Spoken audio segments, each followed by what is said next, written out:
There's no time like the present for another heart to heart.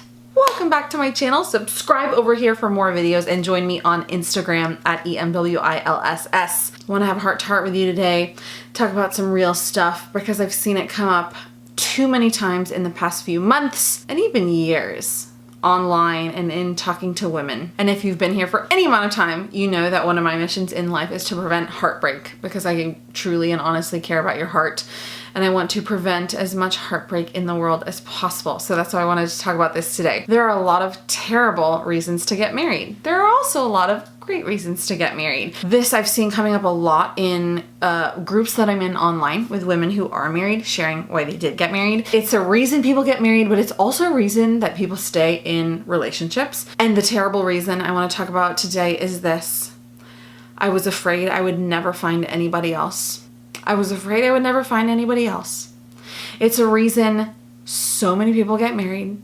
It's a reason so many people stay in relationships, and it's a devastating thing that has caused so much heartache, so much heartbreak, divorce, devastation all across the board. And ultimately what it boils down to is getting married out of fear or staying in a relationship out of fear.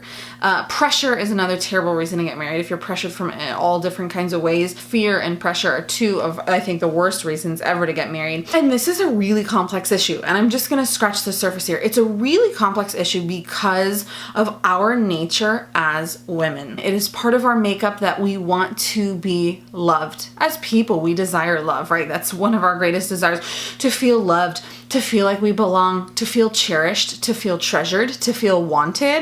We desire those things inherently as women. It's part of who we are. And so as a woman, when I find a man who treasures me, who wants to be with me, etc., and so on and so forth, and who fulfills that great desire of my heart for companionship, for love, etc., you think, okay, and then you're in a relationship and you start to get really comfortable.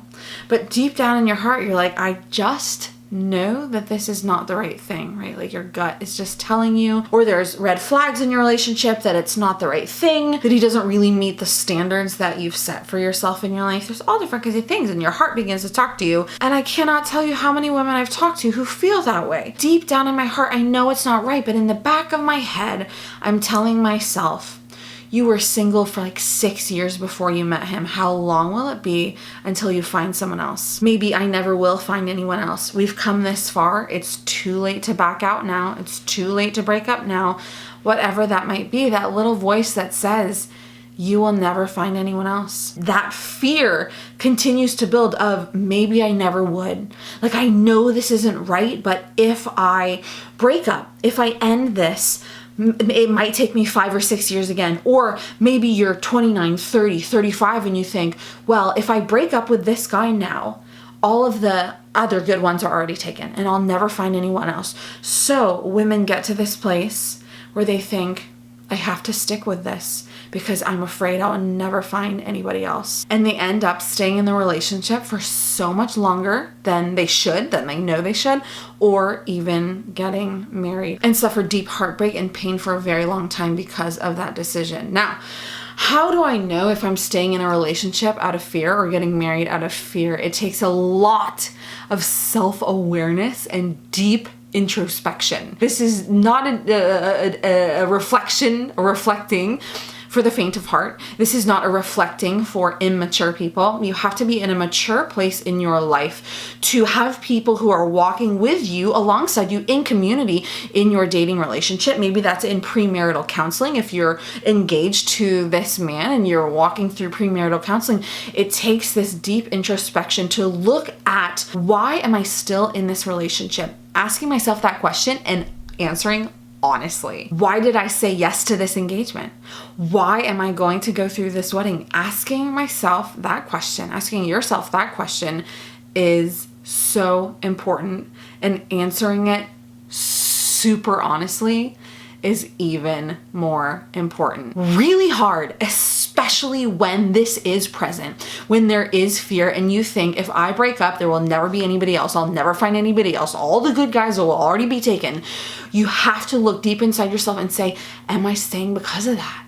Am I staying because of fear? Or am I staying because of very good and positive reasons, right? That I'm not planning to marry this man or going to marry this man because I think I'll never find anybody else, but because this is truly the person that I feel God calling me to spend the rest of my life with, that I want to spend the rest of my life with. You have excellent communication with one another. You treat each other with absolute respect. You are on the same page about your core values, where you want to go in life, how you would want to raise potential children. There's a lot of fantastic reasons to get married. It cannot be overstated what a serious commitment marriage is. It cannot be overstated. I mean, we're 4.5 years in. I'm like, this is forever, you know, and we've talked about that before.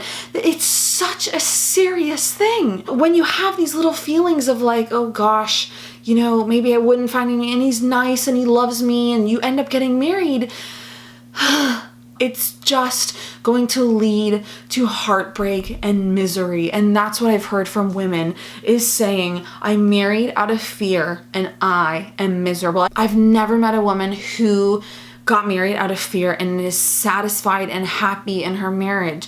Because you always think, what if, right? What if I had broken it off and allowed myself to find the person that I wasn't marrying because I was afraid, but because I felt like this is the right thing.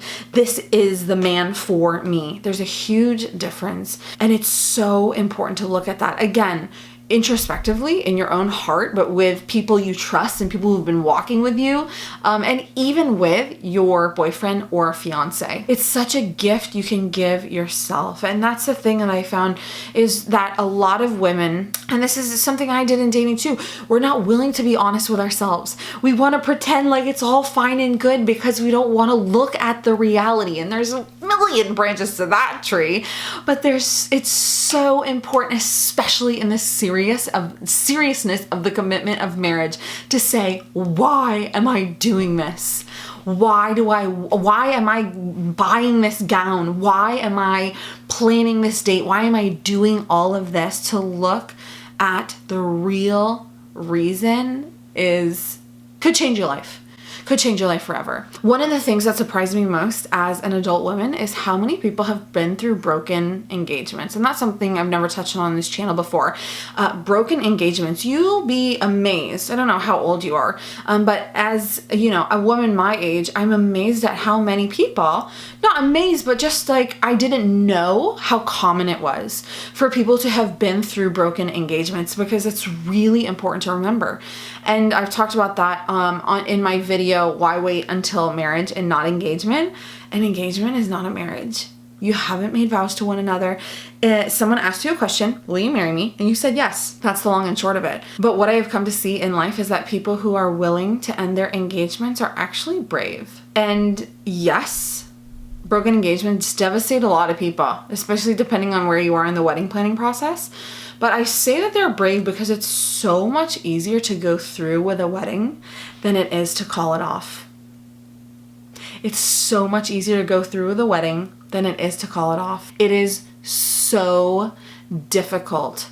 However, it is an incredible disservice to someone to marry them if you know that it's not the right thing for you or for them. When you know in your heart of hearts that this is not the right thing, to go through with it is never a good idea. That's really the long and short of it. To go through with it is a lot of different things. Just not a good idea is what we'll leave it at. But I want you to remember that as well for the rest of your life. You might remember this 8 years from now, that until the day you get married, you are not married, and you can decide differently. You can decide to be honest with that person and say, this is not for me. Devastating though that will be, but marriage is permanent, right? When you make that vow, and you are married. And I want you to remember that for the rest of your life. So that's what I want to share with you in our heart to heart today. I beg of you to take that look inside yourself, to never just say like, oh, well, you know, it's too late to turn back now. Dating with intentionality is not just some like, woo, whatever kind of thing. It really takes reflection. And that's what I want to encourage you to do and walk alongside you in doing if you're in a dating relationship now, or maybe this applies to you later, to ask these really, really hard questions, because when we do and we answer honestly, it is a great gift that we can give ourselves. And ultimately, like I said, it can prevent a whole lot of heartbreak, which is what I want for you. That's all for today. I'll talk to you soon.